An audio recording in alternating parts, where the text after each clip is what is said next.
لوگ اللہ پر ایمان لائیں، کہیں کہ ہمارا رب اللہ ہے، پھر اس پر جم جائیں، ان پر فرشتوں کا نزول ہوتا ہے، نہ کوئی غم کرو نہ خوف، خوشیاں مناؤ جنت کی جس کا تم سے وعدہ کیا گیا تھا۔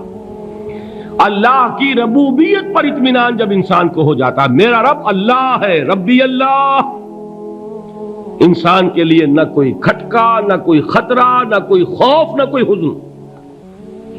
جو کچھ ہو رہا ہے کس کے اذن سے ہو رہا ہے؟ اللہ کے اذن سے۔ اللہ کے اذن کے بغیر پتہ تک نہیں ہلتا۔ یہ کوئی اندھا بہرا مادہ نہیں ہے جس سے مجھے کوئی خوف ہو۔ اندھا بھینسا چلا آ رہا ہو اس سے تو ڈرنے کا ہر انسان کو ڈرنا چاہیے، نہ معلوم کس کو ٹکر مار دے، لیکن نہیں، اس کائنات کو چلانے والا ایک سمیع و بصیر خدا ہے، وہ جو میرا دوست ہے، میرا ولی ہے۔ اللہ ولی الذین آمنوا یخرجہم من الظلمات الی النور۔ اللہ اہل ایمان کا ولی ہے، ساتھی ہے، پشت پناہ ہے، مددگار ہے، حمایتی ہے۔ بتائیے جسے یقین ہو جائے کہ اللہ میرا مددگار، اللہ میرا محافظ، اللہ میرا پشت پناہ، اللہ میرا حمایتی، اس کے لیے کوئی خوف ہوگا؟ اس سے کوئی ڈر ہوگا؟ میں مثال دیا کرتا ہوں ایک بہت سادہ، پنجاب کے دیہات کی۔ تو بڑا چودھری ہے اور کوئی غریب کسان ہے، اس غریب کسان کے جانوروں کو ہر وقت اندیشہ ہوگا چوری کا، کوئی میری بھینس کھول کر نہ لے جائے، کوئی میرا بیل کھول کر نہ لے جائے۔ لیکن جس کے بارے میں یہ سب کو معلوم ہو کہ وہ جو بڑا چودھری ہے وہ اس کا دوست ہے، اس کی بچیا کو کوئی خوف ہوگا؟ اس کی بھینس پر کوئی ہاتھ ڈالے گا؟ اسے کوئی اندیشہ ہوگا؟ نہیں۔ کیوں؟ کہ وہ بڑا چودھری، بڑا اس کا یہاں کا سردار، جاگیردار، سب کو معلوم ہے وہ میرا دوست ہے، کوئی میرے خلاف اقدام نہیں کر سکتا۔ اس دنیا میں یہ چھوٹی سی بات اگر آپ کے دلی اطمینان اور سکون کا باعث بن سکتی ہے تو ذرا تصور کیجئے۔ میں لفظ تصور استعمال کروں گا صرف اس لیے کہ اس کا ہم جس کو کہتے ہیں ادراک اور شعور کر نہیں سکتے، اگر کے ساتھ کر سکتے۔ اگر یقین ہو کہ اللہ میرا مددگار اور یقین ہو کہ اللہ ہر آن میرے ساتھ ہے، پھر کوئی خوف، کس کا خوف؟ کوئی شے اللہ سے بالاتر ہے؟ کوئی قوت اس سے زیادہ طاقتور ہے؟ کوئی اس کے ارادے کو بدلنے والا ہے؟ کوئی اس کی مشیت کے آڑے آنے والا ہے؟ یہی بات ہے جو حضور نے فرمائی، یہ ایمان کا حاصل ہے لب لباب، کہ دیکھو اچھی طرح اس بات کو ذہن نشین کر لو، اگر تمام انسان مل کر تمہیں کوئی نقصان پہنچانا چاہے نہیں پہنچا سکتے، مگر جو کچھ اللہ نے لکھ دیا ہو، اور تمام انسان مل کر تمہیں کوئی نفع پہنچانا چاہیں نہیں پہنچا سکتے، مگر وہ شے جو اللہ نے طے کر دی ہو۔ آپ پھر میں کہوں گا ذرا طاری کیجئے، اسے فرض کیجئے، اسے سوچئے، اگر اس حدیث پر ہمارا دل ٹھکا ہوا ہو تو کسی سے ڈر ہوگا؟ یہ مجھے نقصان نہ پہنچا دے، یہ میری رپورٹ خراب نہ کر دے، یہ میری انکریمنٹ نہ رکوا دے، یہ میرا یہ نہ بگاڑ دے، یہ میرے یہ نقصان نہ پہنچا دے، اس کا ڈر، اس کا ڈر، اس کا خوف، اس کی خوشامد، اس کے لیے جا کر طرح طرح سے اپنی عزت نفس کو ذلیل کروانا اس کے سامنے۔ یہ سب کچھ کیوں کرتا ہے انسان؟ جب سمجھتا ہے کہ اس کے ہاتھ میں میرا کوئی نفع ہے، اس کے ہاتھ میں میرے لیے کوئی ضرر ہے، یہ مجھے کوئی گزن پہنچا سکتا ہے، یہ مجھے کوئی نقصان پہنچا سکتا ہے، یہ میرا کوئی کام بنا سکتا ہے، یہ میری کوئی ضرورت پوری کر سکتا ہے، اسی کا نام شرک ہے۔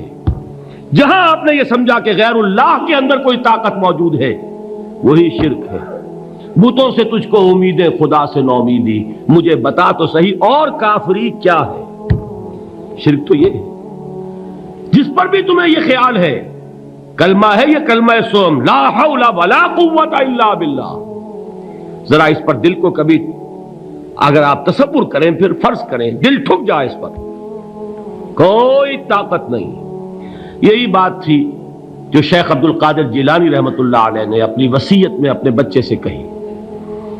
11ویں دینے والے ہیں، لیکن حضرت شیخ عبد القادر جیلانی کی وصیت اور تعلیمات کو کتنے لوگ ہیں کہ جانتے ہو؟ یہ جن مقامات تک پہنچے ہیں وہ کس چیز کی بدولت پہنچے؟ انہوں نے جو پیغام دیا وہ کیا تھا؟ اے میرے بچے، جس طریقے سے قرآن مجید میں حضرت لقمان کی نصیحتیں جو ہے نقل کر دی گئی ہیں، میں یہ عرض کروں گا بالفرض اگر قرآن حضرت عبد القادر جیلانی کے بعد نازل ہوا ہوتا تو شیخ عبد القادر کی یہ نصیحتیں بھی قرآن میں درج ہوتی.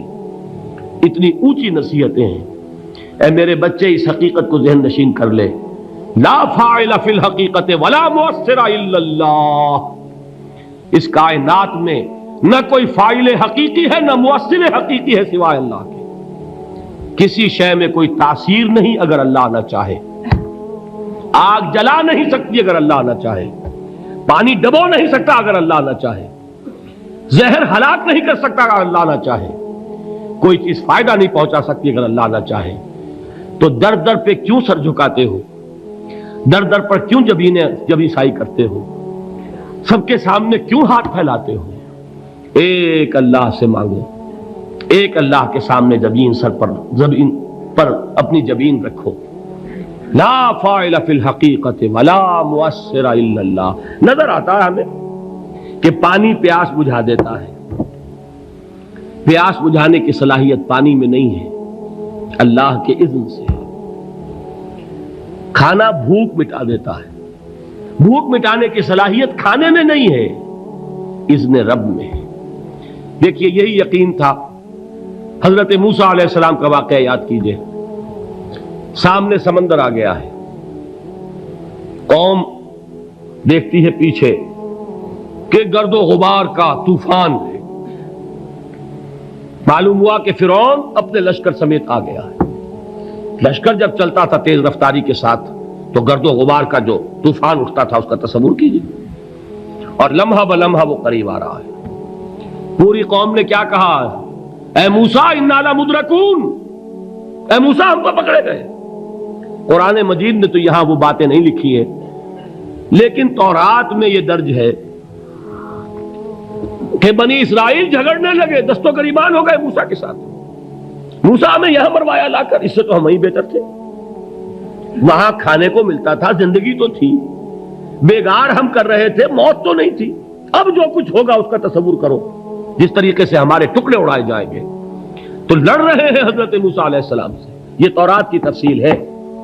قرآن میں صرف اتنا آیا ہے، پریشان ہو کر انہوں نے کہا انا لمدرکون، موسیٰ ہم تو پکڑے گئے. اس وقت موسیٰ کا جواب کیا ہے؟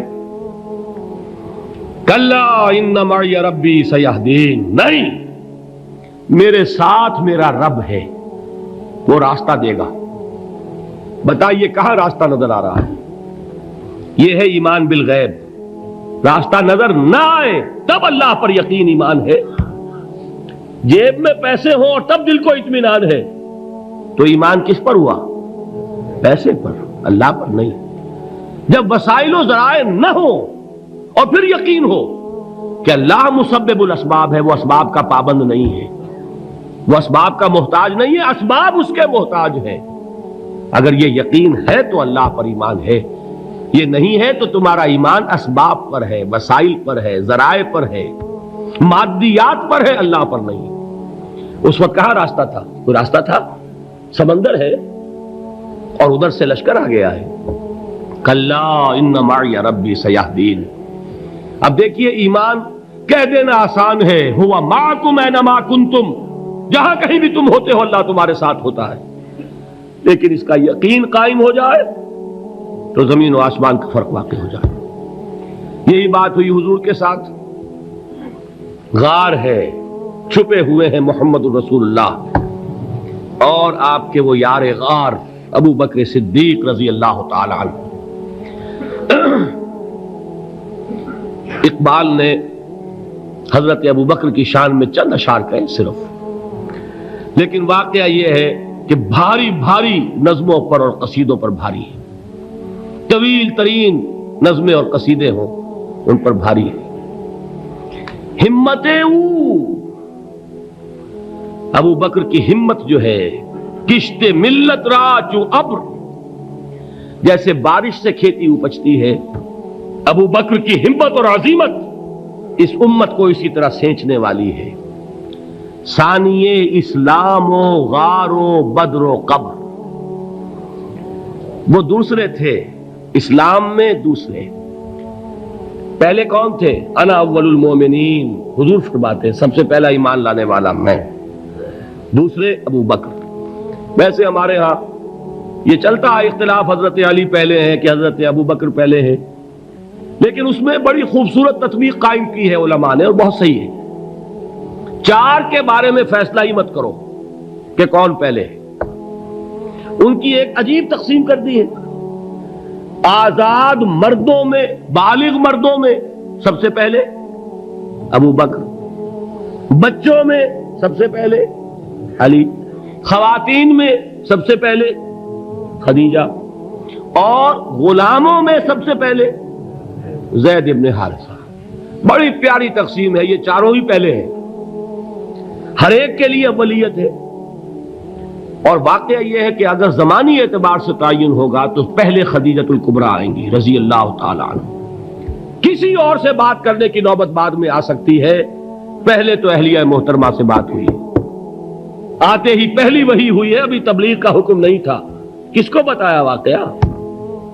ابھی اپنی نبوت کی تبلیغ کا تو حکم ہی نہیں آیا، واقعہ کس کا ہے؟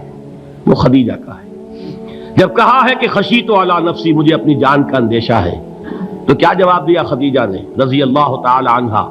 وہ صدیقۃ الکبریٰ ہے، صدیقات جو ہے خواتین ان میں چوٹی پر خدیجۃ الکبریٰ ہے رضی اللہ تعالی عنہا، اور صدیق جو مرد ہیں ان میں صدیق اکبر ہے ابو بکر صدیق رضی اللہ تعالی عنہ، لیکن صدیقات میں چوٹی پر۔ جب حضور نے فرمایا خشیت علی نفسی، کیا فرمایا؟ کیا عرض کیا؟ کیسے تسلی دی؟